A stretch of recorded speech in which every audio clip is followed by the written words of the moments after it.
কেন ভারত ও পাকিস্তান প্রতিবার সংঘর্ষে জড়িয়ে পড়ে? এটি কেবল সীমান্তের ব্যাপার নয়, এটি ভাঙা প্রতিশ্রুতি, বেদনাদায়ক স্মৃতি আর গভীর অনাবিশ্বাসের গল্প।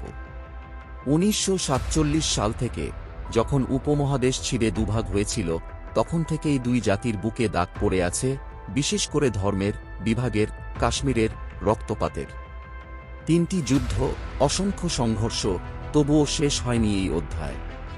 কিন্তু আশ্চর্যের ব্যাপার হল, যখনই শান্তি আলোচনার শুরু হয় কিছু না কিছু ভুল হয়ে যায়।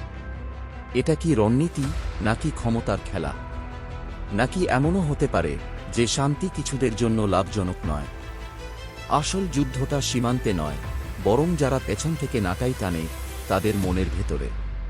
এটি কেবল একটি সংঘর্ষ নয়, এটি একটি চক্র।